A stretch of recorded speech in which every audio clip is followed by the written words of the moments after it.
tarde a todas, todos e todes. Nós estamos aqui no município de Caucaia, no Ceará, no território do povo Anassé, que tem travado uma luta de muitos anos, luta de resistência primeiro, né, pela memória, uma luta de resistência física, né, que é de permanecer num território ancestral, passando por diversos tipos de violência aqui perpetrada, né, pelos invasores.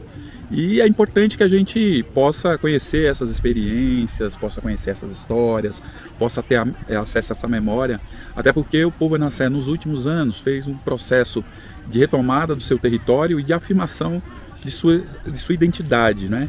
E isso não é um processo fácil, é um processo difícil, porque essa é uma luta contra aqueles que nos invadiram, né? E luta ou impõe, né, o apagamento das nossas memórias, né? E as memórias hoje, ela está no centro, né, do debate sobre a construção de um outro tipo de sociedade, né? Que as pessoas não explorem as outras pessoas, que a gente possa ter, né, uma relação de integração à natureza, né? A gente está passando por esse processo de emergência, urgência climática, então a gente repactuar nossa relação com a natureza é fundamental.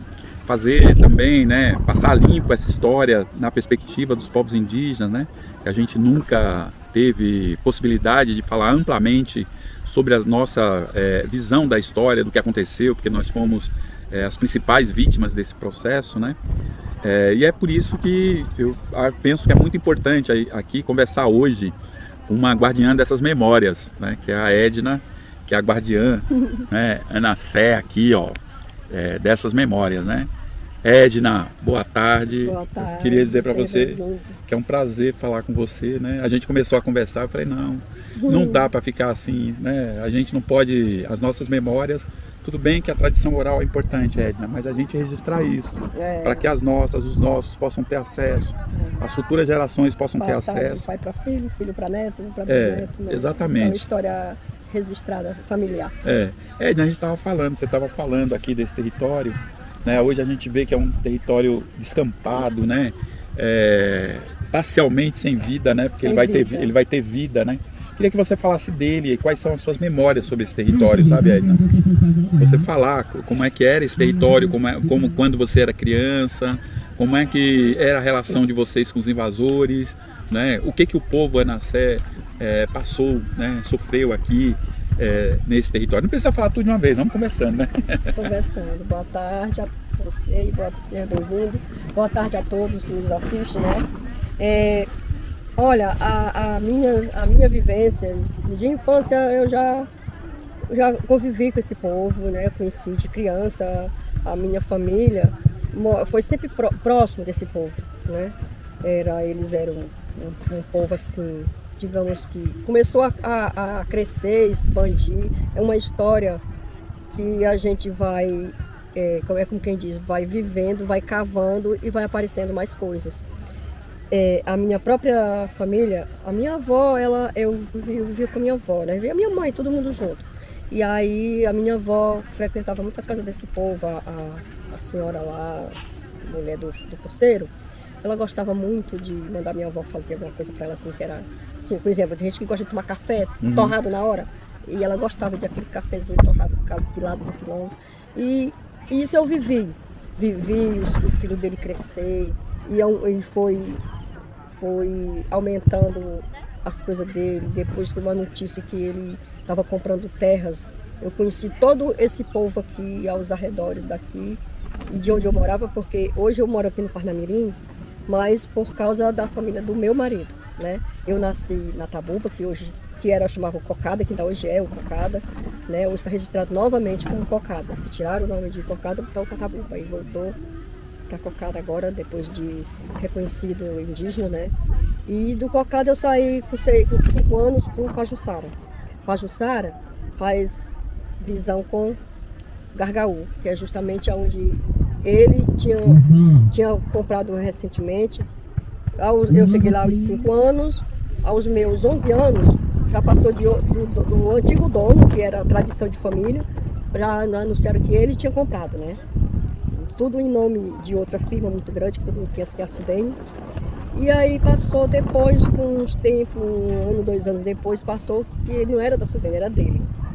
E hoje, depois de toda essa história da gente reconhecido e procurando as histórias da gente tudo, que eu descobri que houve tanta coisa dentro dessa compra de terra, dizendo que era da Sudene, passou para ele, mas todo esse povo que eu conheci. E hoje, eu fico olhando assim e sinto dentro do meu peito uma tristeza. E por que, Edna, essa tristeza? Porque isso aqui era mata virgem. Muito mato, muita fruteira, muita casa, os moradores. Eu conheci os donos dessas 2 terras, porque aqui você vê que tem uma cerca passando, né? Sim. A cerca passando, mas para lá tem terra para lá e terra para cá. Do lado de lá era um dono, do lado de cá era outro, né? E aí todas essas terras ele foi comprando, imprensando os donos e dizendo: você está imprensado, você vai me vender. Aí ia comprando, e o povo ia vendendo e ele cercando. E hoje você está vendo aí a destruição. Porque eles não... Você vê assim, dá uma tristeza, porque tanta terra, por que não tem uma produção nessa terra? Sim. Né? Por que não tem uma plantação? Sim. Não, destrói. É uma terra nua, né? Nua e crua, né? Você olha para a terra, você vê que ela é fraca.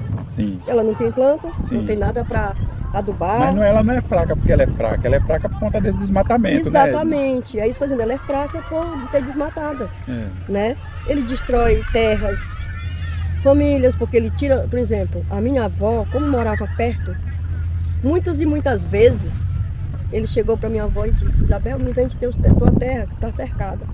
Você cercou a frente, cercou um lado, aí os fundos fazia parte da minha outra família do meu pai e do lado um amigo. Aí nenhum dos 2 venderam a ele. A minha avó não vendeu. Ela disse: eu não vendo. Ele disse: tu vai ficar imprensado, que ele conhecia muito ela. Tu vai ficar imprensado. Ela disse: eu fico. Tu vai ficar sem ter saída. Eu passo por cima da sua cerca, mas não vendo. E morreu, ela morreu aqui na minha casa. Depois que eu casei, ela faleceu, mas ela já morreu aqui. Mas o terreno ainda estava lá. Ela não vendeu. Mas aqueles que ele foi lubridiando, foram fracos, ele comprou e tirou, destruía tudo, tá aí. Você pode olhar que você só vê o nada, né? Você só vê nada. Até essa própria lagoa, que hoje não, há muito tempo, há uns 30 e poucos anos atrás, ela é um centro turístico. Ele já tinha destruído. Porque ele não pode ver um mato, ele manda passar trator, aradar, não pode ver mato não. Aí ele mandava aradar aqui na beira da lagoa, e depois que a gente se reconheceu, eu posso não ser nada, pequena, pobre, fraca, mas cheguei na beira da lagoa e disse: vem ali, bora meu senhor, desce desse trator e pare ele. Pode ligar esse motor e liga para o seu patrão e diga que você não vai continuar esse trabalho. Ele olhou para mim: por quê?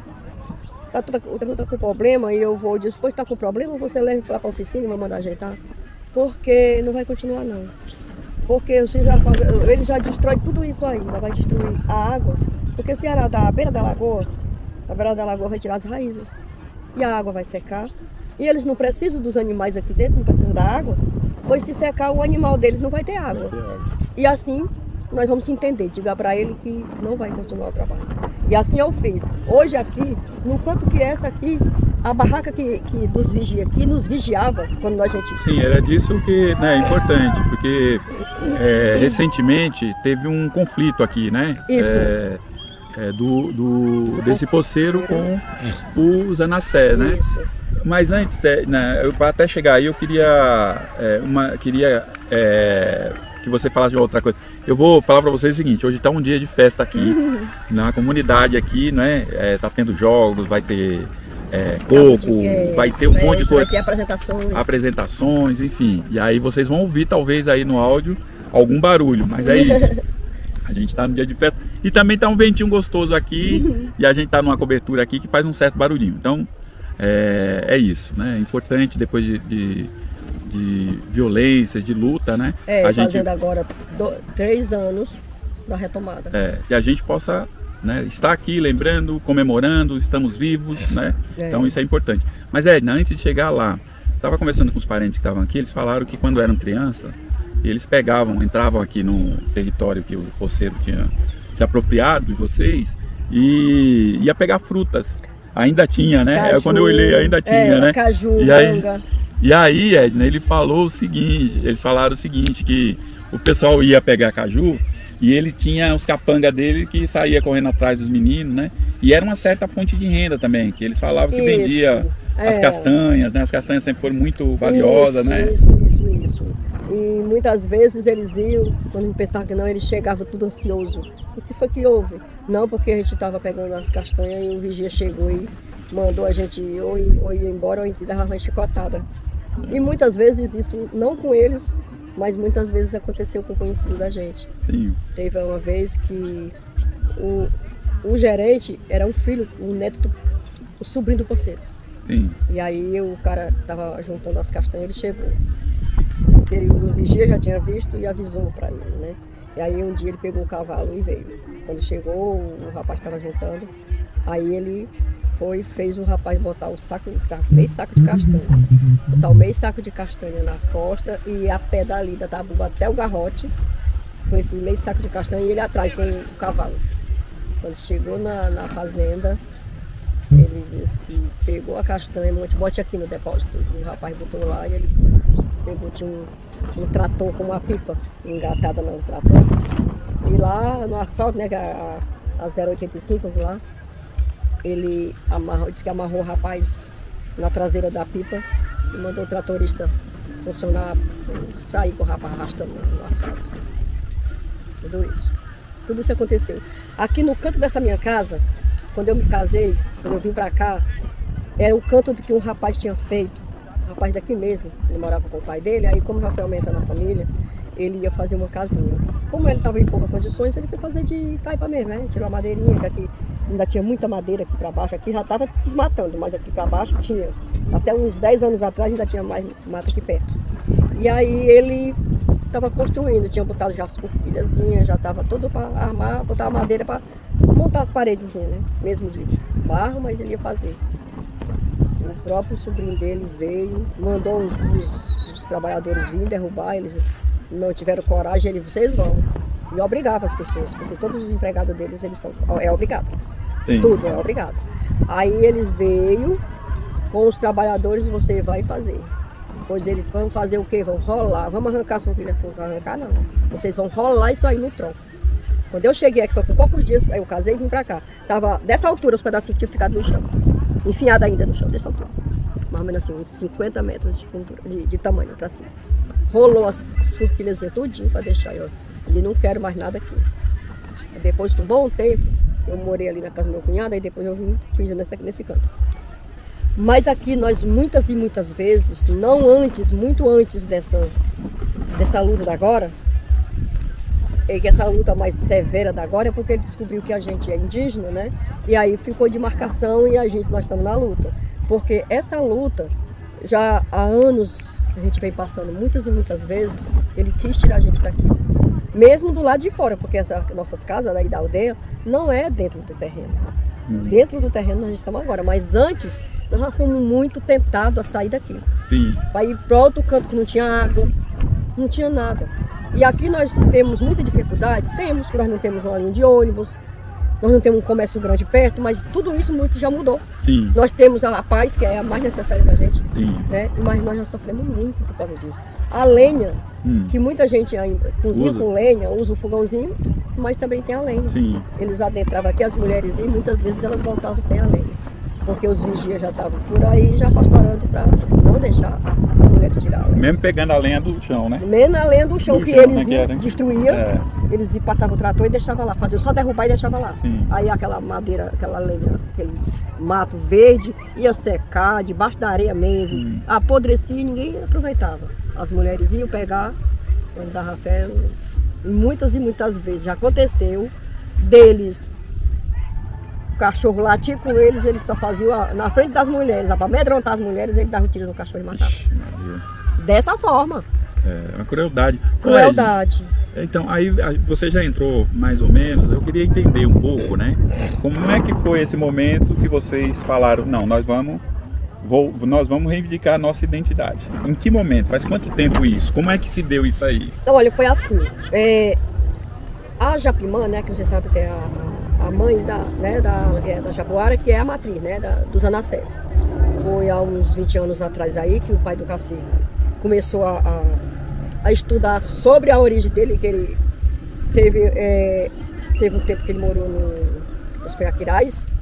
E aí ele começou a descobrir sobre indígenas, né? Sim. Aí começou a querer saber qual era a origem dele. Aí foi daí que ele começou a estudar, aí foi que descobriu que Caucaia tem várias etnias, inclusive a Anassé, que pega a gente. Sim. Aí eu tenho uns parentes aqui, uns primos, que estavam junto com ele. Quando ele, uma parte que ele, uns anos que ele começou, eles descobriram, foram junto com ele e descobriram que também eles faziam parte dessa mesma etnia. Uhum. Né? Aí plantavam lá e tudo. E aí, quando foi um dia, em 2020, um dia eu estava no centro da Caucaia, quando uma prima minha vai e me pergunta, pelo meu filho, que é o cabeça daqui, né? Eu disse, ele está viajando, ele estava para Paraíba. Aí eu perguntei por quê. Não, porque ela queria, a minha outra prima, a irmã dela queria uns documentos dos meus avós. Aí ela contou a história. Porque eles estavam se reconhecendo indígena e queria saber a origem direitinho, de onde era, de onde é que não era. Se eu sabia de onde eles eram. Eu disse, meu avô é do Camará, que é vizinho a Mangabeira. Que a meu avô do Camará, a minha avó da Mangabeira, que é vizinho a Japuara. Sim. Aí tudo fomos descobrindo. Aí o meu filho chega da Paraíba, aí eu disse para ela onde ela fosse pegar os documentos, onde estava o documento dos meus avós. E aí o meu filho vai e fala com a menina, para que tu quer esse documento e para que ela vai e conta, olha, nós somos indígenas, nós somos anassés. E quando eu era criança, o meu avô, ele tinha um cabelinho liso e parecia, quando ele pintava, parecia um indígena mesmo. Aí eu cheguei... A pessoa está pedindo água, ela vai pagar no Pix. Pois fale lá com o Elber, mas diga lá a menina lá, que tá, pelo amor de Deus, que eu tô aqui no... Bichinho. É assim, aqui é assim, tem problema não. É assim mesmo, e aqui nós somos assim. Não somos nada, mas é o povo que todo mundo quer. Dona Edna, Elber, até essa festa aí, a gente teve trabalho, lutou, quase que a gente desiste.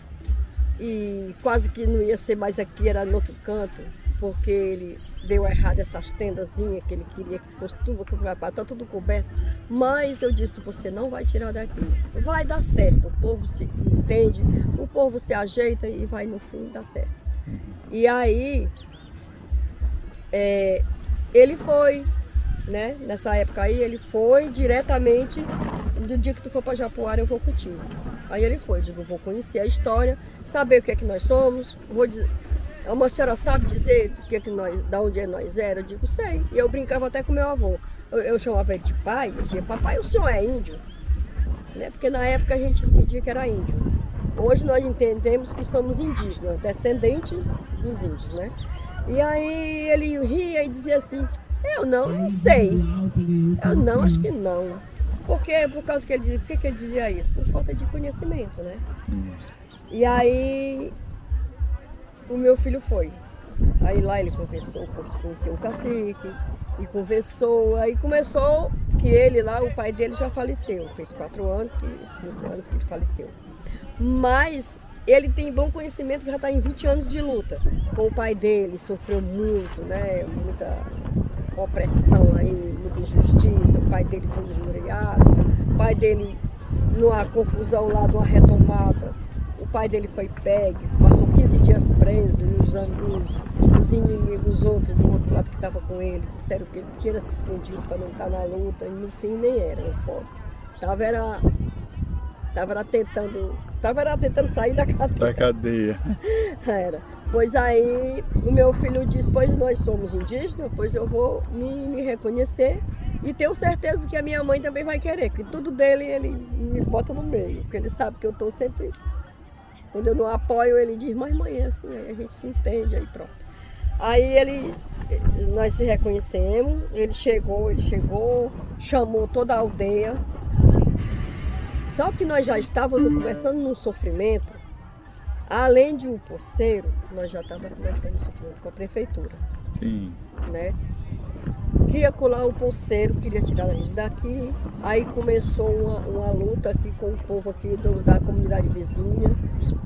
O prefeito derrubando tudo. E aí ele foi e disse, nós vimos nessa luta, mãe, eu vou me reconhecer, nós vamos se reconhecer. Chamou a comunidade, começou a explicar, começou a dizer, aí todo mundo não. Aí aqueles que menos esclarecidos, e quer dizer que nós vamos agora ser índio, vamos mandar todo mundo? Aí ele, não é assim, ser índio não é andar nu, ser índio é conhecer o que você é, de onde você veio. E nem é todo mundo que pode chegar e dizer, eu quero ser também, eu vou entrar por interesse, né? Porque o índio tem direito a isso. Não é isso. Se você realmente é indígena, você precisa ter a sua origem, a sua família, de onde você veio, ter o conhecimento, porque é sério, não é brinquedo, não é brincadeira. E aí muita gente se reconheceu, nós temos aqui umas 4 famílias só que quase 4 famílias que não são. E hoje são quantas famílias aqui, Edna? É umas 50 e poucas famílias. Que bom. Edna, aí agora, né, reconhecido. E o território, mulher? Vocês estão dentro do território sem ser o território? Como é que é isso? É assim, porque assim, nós temos aqui a aldeia, pequenininha, por quê? Porque ele comprou os 2 lados e imprensou. Quando essa pedacinho aí que tem, não sei nem se você viu o tamanho, mas é pouca, mas cabe muita família. Ele queria tomar porque ele queria fechar tudo, né? E aí, esse daqui, o dono desse lado aqui, quando ele vendeu, ele pediu uma coisa, olha, eu vou vender. Assim eu soube que ele tinha dito. Ele era muito amigo da minha avó, esse senhor daqui. Ele disse, olha, por sinal o outro também era até como quase um irmão, eles estudaram junto, era assim. O dono da outra terra era padrinho do meu avô. Aí ele foi e disse, olha, eu vou vender, mas aquele povo que está lá fora você não mexa. A cerca vai ter que passar por lá de cá deles, eles vão ficar, logo quando ele vendeu, já tinham pedido um pedaço para fazer o posto da Cagessa. Sim. E aí ele disse, aquele pedacinho que está lá fora você não mexa com ninguém. Todos são os meus moradores que estavam aqui, moradores do outro lado que estão ali. Então eles têm esse direito, eles vão ficar lá. Quando ele veio passar, o homem vendeu, foi embora daí. E quando ele veio passar a cerca, ele ainda queria mexer. Passar a cerca no canto que não era para passar. Sim. O meu cunhado conta que quando ele veio para cá para passar a cerca, ele já estava morando aí, ele queria passar a cerca no meio da casa que ele tinha feito. Sim, ali. Aí né? todo dia marcava, fazia aquela baliza, marcava e ia embora. Quando ele chegava no outro dia, ele tinha tirado a cerca e tinha botado lá para o canto. Mas ia botar lá na frente, aqui não. E ficou uma semana toda brigando, até que decidiram botar na frente da cozinha dele. Mas não conseguiram, aí ficamos aí. E aí foi essa briga toda, a gente lutando, e sempre aquilo ele querendo tirar. Até que quando foi agora, próximo, há 4 anos atrás, faz 5 anos, vou fazer 5 anos em fevereiro, que quando eu estava ali, a gente já tinha se reconhecido. Chegou um trator, vindo lá de baixo, e ficou lá, parava, botava um pau, ficou lá, marcava. Aí quando encostou ali, quando a gente se reconheceu, porque eu fui artesã, comecei a ser artesã, eu desde criança, eu sou artesã. Sim. E aí eu vinha pra cá, já fazia. E aí que quando a gente se reconheceu, o meu filho chegou pra mim e disse, mãe, agora a senhora não vai trabalhar mais só. Forme um grupo, né, de mulheres, de jovens que queiram trabalhar com a senhora, para a senhora trabalhar com essas pessoas para formar, fazer a formação com elas. Então tá bem, a gente estava trabalhando ali, quando o trator encostou ali, botando os piques, né? Aí eu disse, eu vou já saber, que eu sou atrevida, eu não sou pequena, viu? Eu sou atrevida, eu vou já saber de que se trata aquilo ali. Aí eu cheguei ali, o tratorista é conhecido, os ajudantes também, aí eu cheguei para ele e perguntei, ô Lidomar, me diga uma coisa, o que é isso aí? o que é que significa? Bem abusada. O que é que significa isso aí? Ele disse, olhou para mim e disse assim, Edna, isso aqui é trabalho da prefeitura. Aí eu fui e disse, trabalho da prefeitura por quê? Se isso aí, o Hernani Viana disse que é dele. Ele foi e disse, eles estão de convênio, Edna. Você sabe muito bem que o Hernani é porceiro, né? O patrão dele está falando dele. Mas ele não gosta não, trabalho porque tem necessidade. Aí ele foi e disse, você sabe que o Hernani Viana é porceiro, né? Eu disse, claro que eu sei. Ele foi e disse, pois ele, para não perder, porque se for a prefeitura tomar, ele sai perdendo. Para não perder, ele, o prefeito, o antigo prefeito já tinha querido derrubar a duna para fazer condomínio da Praia da Tabuba até o Pecém. E aí não tinha conseguido, o povo lá tinha feito manifestações, aí que quando o novo prefeito chegou, foi querer fazer, continuar o trabalho do outro, foi derrubar, né? Aí eu fui e disse, mas aqui não, porque nessa onde tem aquelas lonazinhas por lá, ali tem 33 anos, 35 anos. 35 anos de trabalho ali em cima. Quem começou esse trabalho ali da duna foi o povo daqui. Esse rapaz que começou ali brincando de esquibunda, que a gente na época chamava tabica, ele começou a brincando ali, botando o povo para descer, ele começou com o talo, a cabeça da palha de coqueiro. Ele fazia uma tabiquinha e escorregava no morro. Então... Nós estamos em festa aqui no Zanacé, nós tivemos que parar um pouquinho, vocês vão perceber aí no vídeo, para baixar um pouquinho o som, vocês vão ouvir também o som de fundo, né? E a gente já tá voltando aqui com a Edna, porque a prosa tá boa aqui. Bom, Edna, aí você tava falando... O porceiro tava marcando. Certo, tava marcando. Aí ele falou, isso aqui é trabalho do porceiro com a prefeitura. Eu disse, por quê? Porque você está sabendo muito bem, mais do que eu, que moro aqui, que o prefeito quer derrubar toda a duna para fazer empreendimento. E ele quer da duna para dentro, ele quer quase uns 1.500 metros. Lá de cima da duna para cá, e já pegava essa parte aqui todinha, passava a marcação já muito depois da aldeia. Aí eu fui dizer, o quê? Ele disse, é isso mesmo. Eu disse, pois não vai não. Não vai, aí começamos na luta. Aí o meu filho foi e disse, mãe, é o jeito a gente... Aí começou a gente saber de notícias que o prefeito dizia por aí que ele já estava preparando as máquinas sem nenhuma notificação, sem nenhuma palestra, sem nenhum vir aqui na aldeia e perguntar, vocês querem ir para algum canto, vocês moram aqui há quantos anos, quantas famílias são originais aqui, porque eu digo originais assim, porque tem aqueles que veio como eu, que fui agregada, que casei, né, e vim aqui porque o marido era daqui. E tem as pessoas que nasceram e se criaram aqui mesmo, né? E aí ele nunca veio, teve de vir aqui, eu soube que ele tinha vindo, eu fui na prefeitura procurar ele para fazer algum trabalho aqui de estrada, né, de ajudar, porque a energia foi o que consegui. Passei 1 ano e pouco trabalhando para conseguir essa energia, que aqui não tinha nada. Só tinha estrada que às vezes nem bicicleta passava. No inverno era horrível. E aí eu consegui. Aí eu fui nesse dia mais meu filho na prefeitura saber. E ele não estava. Aí foi quando o secretário dele disse que ele já tinha vindo aqui. Eu disse, eu percebi. Não vim, porque a cara dele, porque ele não baixou o vidro. Eu sabia que aquele carro que chegava na minha porta e seguia bem devagarinho, passando, observando. Ele foi dizer, ele disse que chegou aqui dizendo que lá não tinha nada. Eu disse, é verdade. Não tem nada mesmo não, feito pela prefeitura, não tem nada mesmo não. Disse na cara deles. Disse, não tem nada mesmo não. A única coisa que tem lá foi a energia que eu lutei 1 ano e 3 meses com a antiga prefeita. Ó, há mais de 20 anos atrás. E ela fez. Aí ele foi e disse, pois é, mas procura aí, chamou o rapaz, procura aí. Onde é que está o Parnamirim no mapa? Aí ele procurou.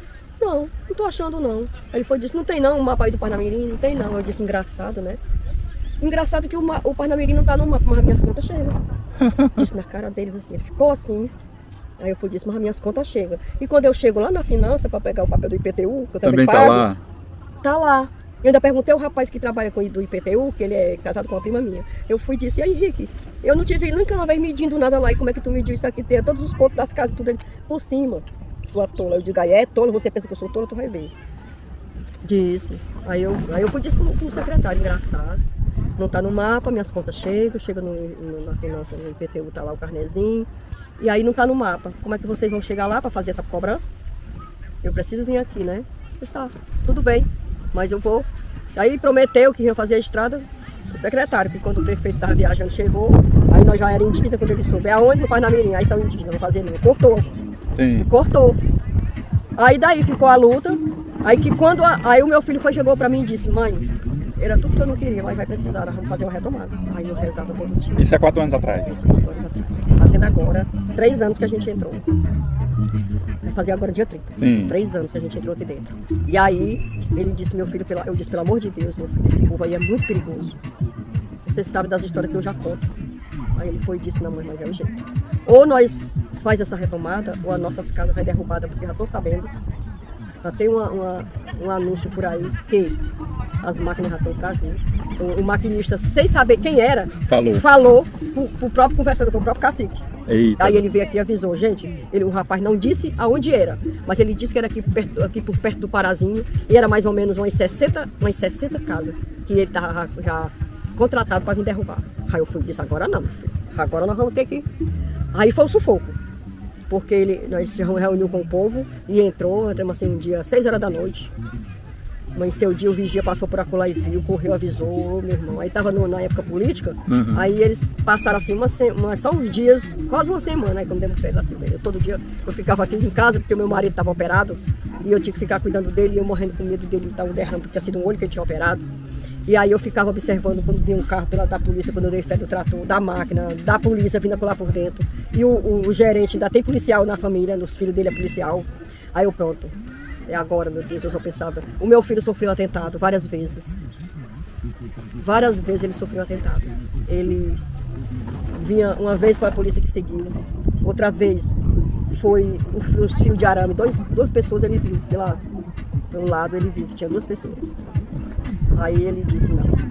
Quando foi outra vez, tinha os pistoleiros aí na estrada. Quando a gente afetava os drones, a gente saía de casa, era de dia, era de noite. Quando a gente olhava, estava o drone acompanhando a gente. Era assim, perseguição pelos próprios vigias da fazenda mesmo. Sim. Aí aqui nesse próprio canto aqui que a gente está, eles colocaram, quando a gente entrou, eles colocaram segurança. Contrataram segurança para ficar aqui. Sim. Todo passo que a gente... Aqui é onde nós estamos, Aonde nós estamos aqui. Mas depois que nós expulsamos de lá, porque quando eles começaram, eles não estavam nem nesse pé de pau aí não, eles estavam naquele outro do lado de lá, no pé da cerca. Eles chegaram sem saber o que eles vinham fazer, a única coisa que eles sabiam é que eles vinham ser segurança de uma terra que tinha sido invadida. Tá entendendo? Não era como que fosse uma retomada dos indígenas que queriam retomar um território deles. Era uma invasão de terra. Sim. Aí eles não conheciam, chegavam aqui e perguntavam, onde é que tem aqui uma invasão de terra? Aí o meu marido não sabia dizer, eu disse aqui não tem nenhuma invasão de terra, aqui tem uma retomada. E o que é isso? Uma retomada daquilo que era nosso e nós vamos retomar. Aí eles já ficavam tudo assim, aí aqueles que não conheciam a gente, já ficavam todos sem graça. E aqueles que eram conhecidos da gente, que muitos que vieram para cá eram conhecidos da gente, o azar deles. Sim. O azar deles, que até o coronel deles era amigo da gente, Sim. Um antigo jogador de futebol do meu marido, com meu marido. Aí pronto, aí ele chegou, depois que ele veio aqui visitar os guardas que estavam aqui, foi que ele foi perguntar quem era que morava aqui, tudo. Aí foi um dos conhecidos que chegou e disse, rapaz, aí é a casa do Chaguinha. Aí ele disse, que Chaguinha? Aquele que jogava bola, porque ele sabia que a gente morava aqui, mas ele não sabia qual era a casa. Ele disse, sim, aquele que jogava bola. Depois joguei muita bola mais ele, eu quero já ir lá onde ele está. Eu quero já ir lá onde ele está. E foi bater lá em casa, chegou lá em casa, ele disse, deixa eles ganharem o dinheiro dele aí. Eu dou ordem para ele não estar aqui. Ele tem só uma rondazinha, mas não vai fazer medo. Aí eu fui e disse, mas tem uns aí enjoados, tem uns aí meio enjoados, que a gente passa, eles ficam filmando. Ele disse, deixa, só pra... Mas não tem nada não, vai deixar que eu já dei ordem que eles aqui não vão mexer com ninguém. Foi assim, aí a gente entrou, aí passamos sufoco, os vigia, os seguranças, de vez em quando o carro coisa lá, do gerente passava, e a gente aqui na luta, de vez em quando eu embarguei uma cerca, meu filho estava com Covid, eu dei fé em fazer a cerca, eu digo, toda vida que eles vão fazer uma cerca, se a cerca é aqui, quando eles vão fazer, ele volta lá pra frente. Aí eu vou pastorar essa cerca, quando ela tá no chão, outro dia eu fui bater ali, quando cheguei ali, o rapaz chegando, meu senhor, me diga uma coisa, essa cerca vai ficar aqui no canto dela. Não, senhora, ela vai ficar bem ali, 4 metros pra frente, da onde a outra estava. Eu disse, não, senhor, ela vai voltar pro canto dela. Ele ficou assim, olhando, e disse, cadê o Zé Carlos, que era o encarregado? Aí eu fui, disse, cadê o Zé Carlos? Vem ali, eu disse, depois você diga pra ele, que ligue pro chefe, o chefe dele, que é o gerente, que essa cerca ela vai ficar lá no canto dela. Sabe por quê? Aqui é a área verde, que tá do lado de fora. Aqui já é uma aldeia. Aqui já é uma aldeia indígena. E se essa cerca ficar aí, essa cerca ficar lá no canto que tá marcado, que o rapaz marcou, vai vir a aldeia todinha pra cá, vai vir a polícia, Ministério Público e por fim a Receita Federal. A Polícia Federal vai chegar aqui. Aí eu disse, eu vou chamar já a aldeia. Vim pra cá, chamei todo mundo. Quando eu cheguei de volta com o último que eu tinha chamado, o meu filho tinha se levantado com Covid, já estava lá. E a aldeia todinha estava lá. Nós vamos sair daqui só quando você falar com o chefe para botar cerca no canto dela.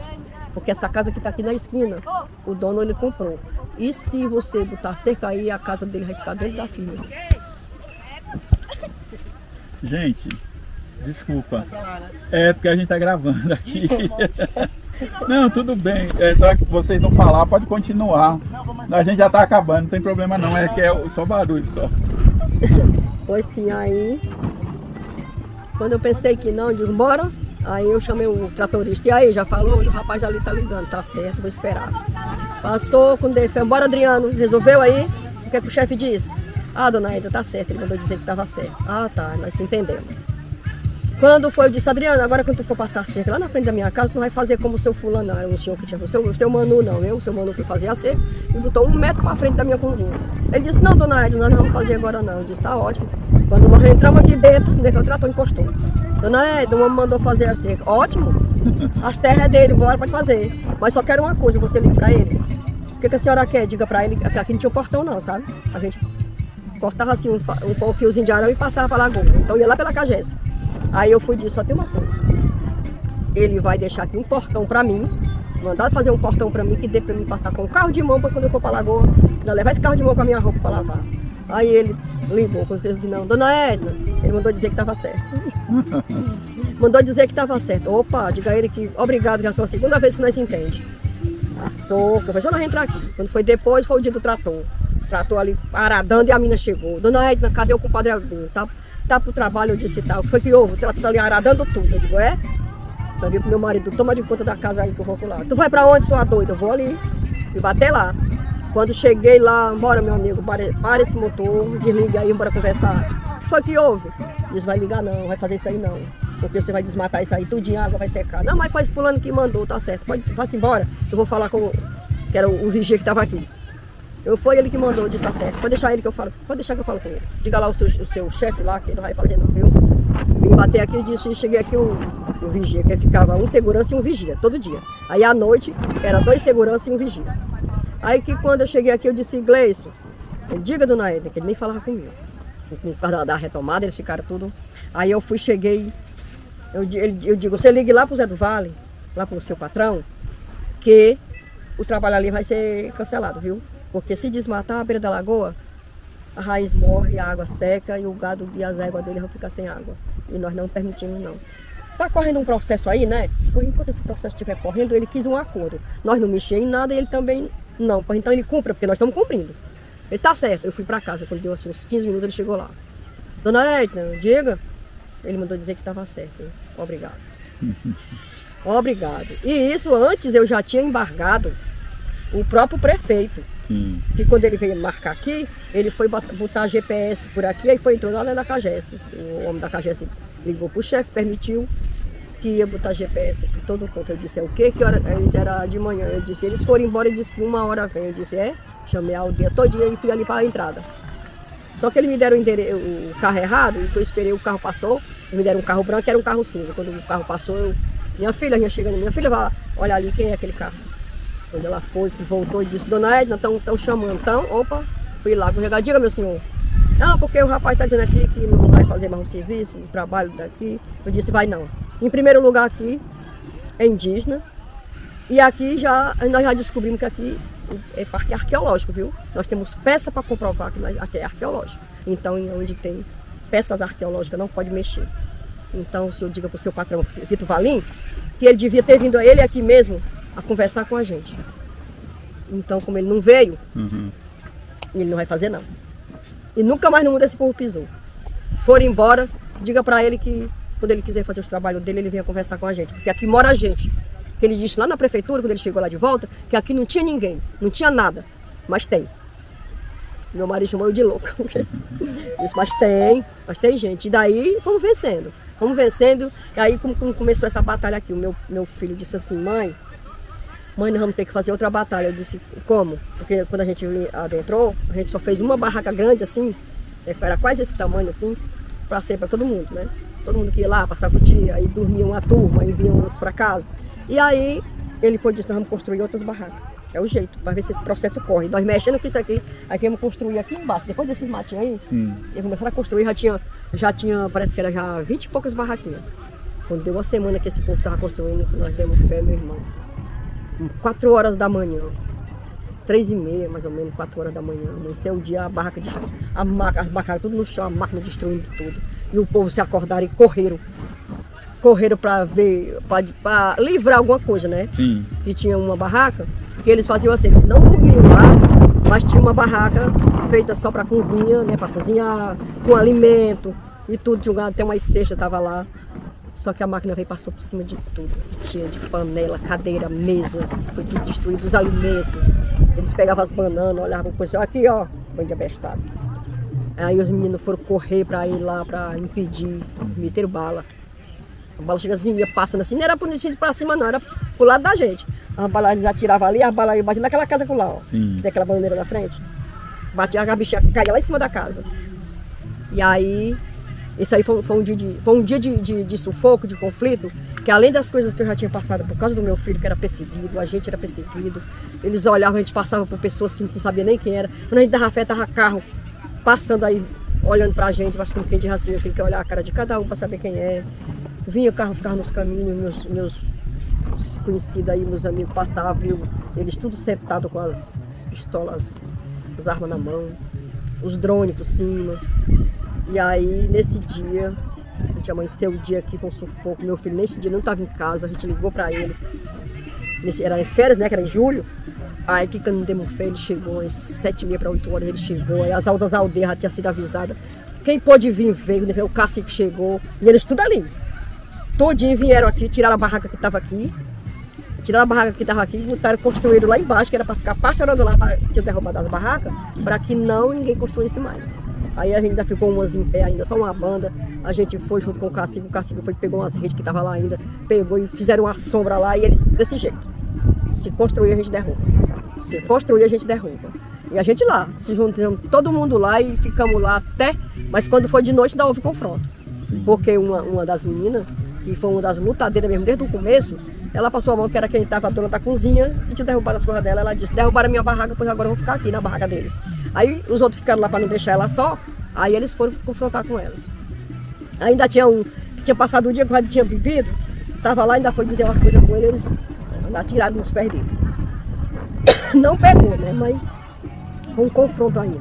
E isso foi uma das coisas que mais machucou, porque aí foi daí quando foi...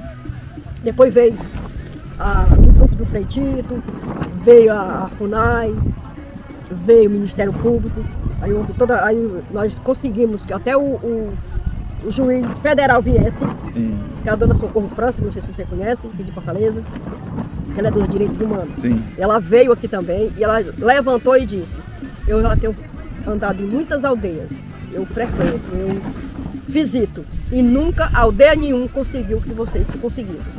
Trazer o próprio juiz federal. Vocês estão com ele aqui. Nesse dia veio 2 juízes. Um daqui de Ceará e um federal.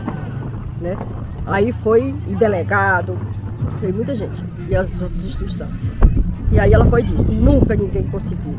Vocês, graças a Deus, estão conseguindo juntar todo esse povo junto. Aí foi feita a reunião, foi feito o acordo. Aí o conselho mandou um representante, né, um advogado, que era para... Enquanto a gente estivesse com o processo correndo, ficar um limite para não eles mexerem com a gente, nem a gente avançar, né? Aí a gente aceitou para a gente ter uma paz e deixar o psicológico acalmar, porque foi muita tensão, né? Muita tensão mesmo. Aí ele disse, pronto, a gente vai aceitar, mas desistir nunca. gente vai aceitar a cerca para ficar sossegado, porque mesmo assim os vigias passam aí olhando. É tanto que a gente, se fosse na outra época que não tinha essa aqui não estava aqui não. Eles passaram aí olhando, eu acho que ligaram para ele lá. É tanto que o ano atrasado, quando a gente estava varrendo lá embaixo para fazer essa própria festa aqui, ele ligou. Eu não conheço ele pessoalmente, mas de voz, tanto ele me conhece como eu conheço ele. Ele perguntou. Tava falando com o rapaz da Cagés, ele, não, é porque a gente gosta de varrer, deixar limpinho. Eu tava perto dele e eu não gosto de mentira. Eu fui disse, ô Carlos, por que tu não conta a verdade? Diz pra ele que nós estamos limpando aqui pra fazer uma festa da aldeia. Aí ele ouviu. Aí ele foi e disse, quem é que tá falando aí? Aí ele foi e disse, é a dona Edna, depois passa pra ela aí, que eu não conheço ela pessoalmente, mas eu conheço ela de voz, quero falar com ela. Aí eu, diga, seu Zé. Ele, bom dia, dona Edna, bom dia. O que o senhor deseja? Não, porque eu tô sabendo que estão fazendo umas barracas aí, eu quero saber o que está acontecendo. Eu disse, seu Zé, não está acontecendo nada demais. Não se esqueça que a gente tem um acordo. Eu sou curta e grossa, viu? Eu disse desse jeito. Não se esqueça que a gente tem um acordo. Se o senhor quer cumprir, eu também cumpro. Eu vou dizer para o senhor o que está acontecendo. Nós somos a aldeia indígena, e eu acho que o senhor já ouviu falar que aqui a gente comemora. E nós estamos na época da festa. As barraquinhas que a gente está fazendo é barraca com lona. Uma lona plástica apenas para proteger o povo que não tem muita sombra. Então, quero falar, não tem muita sombra, mas vamos começar. Nesse ano a gente vai fazer meio-dia para tarde, vai começar às 12 horas e no máximo 6, 6 e meia termina. E a gente tira ele, é isso? É. 6, 6 e meia no máximo a gente está terminando e não tem mais ninguém. Quando a gente sair daqui, os seus próprios vigias poderem ligar para o senhor para dizer que nós não estamos. Ele, então se é assim, eu disse, seu Zé, quando o senhor quiser saber das coisas, o senhor não vai quando ele está em terceiro não, o senhor venha que nós conversamos.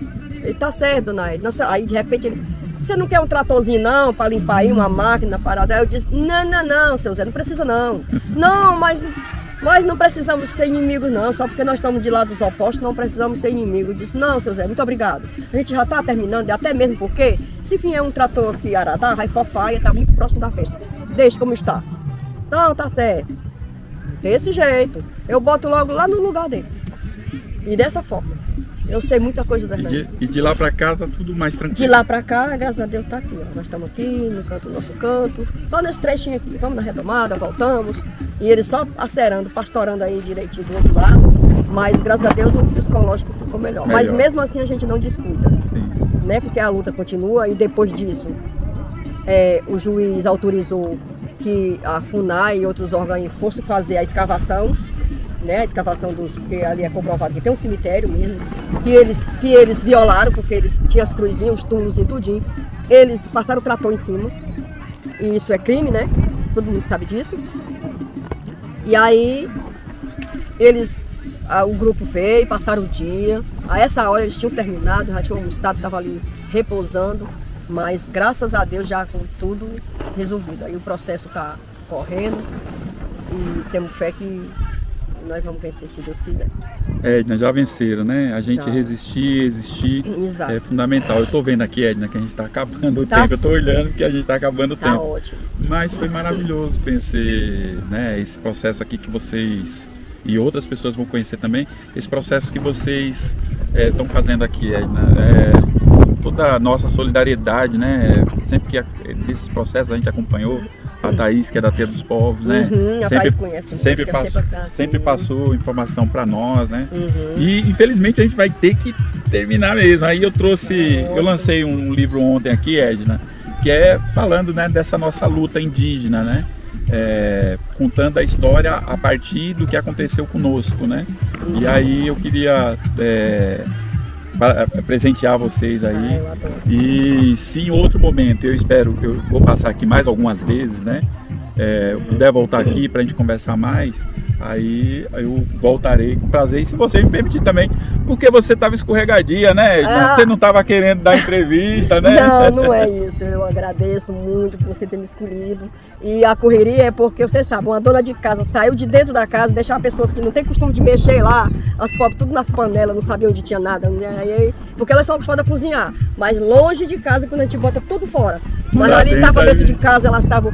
Onde é que está isso, onde é que está aquilo, e cadê isso, e cadê aquilo? Aí eu ia lá e demorava e corria para cá, mas deu certo. Mas Edna, muito obrigado mesmo. Eu acho que as pessoas que acompanham o canal vão gostar muito de ter conhecimento dessa experiência. Essa experiência fortalece outros grupos que estão em luta, né? É importante a nossa luta, né? Ela é dolorosa, ela é adoecedora muitas vezes, né? Tem pesquisas que dizem que os indígenas têm doenças, que se compara a doenças de guerra, né? Por conta dessa tensão. Mas a nossa vida, desde o processo de invasão, são 500 anos de tensão, de luta, de resistência, né? Exato. E vocês são um exemplo disso, um exemplo que inspira outros povos, outros grupos, né? E que bom. O melhor nisso é que a gente vai se descobrindo e cada dia que passa a gente vai contando a história e vai vivendo e vai criando mais força. Mais história, mais força, né? A gente, às vezes, na revolta, a gente cria força, que a gente vai acordar e ver que tanta coisa que a gente passou que não conhecia. E hoje a gente está dentro do problema. Está dentro do problema. Está conhecendo e vai se descobrindo, vai se revoltando e vai dando mais vontade, de lutar. É isso aí, Edna, meu povo. Espero que vocês, né, acompanhem a luta Anassé aqui. Eu agradeço muito a Edna, o povo Anassé, né, de nos inspirar, de fazer essa luta aqui, né, que é muito importante. Então, até mais aí. Né, a qualquer momento eu publico mais. Depois mais que você conteúdo. vier, a gente vai contar as histórias da Lagoa, que aqui é encantada, tem muitas histórias. Mostrar coisas, mais o território. Né? Coisas que a gente viveu, que a gente viu, que tem muita coisa mesmo. A gente tem um livro das histórias da Lagoa. Bom. Eita, coisa boa. Edna, muito obrigado. E minha gente, tchau. até mais.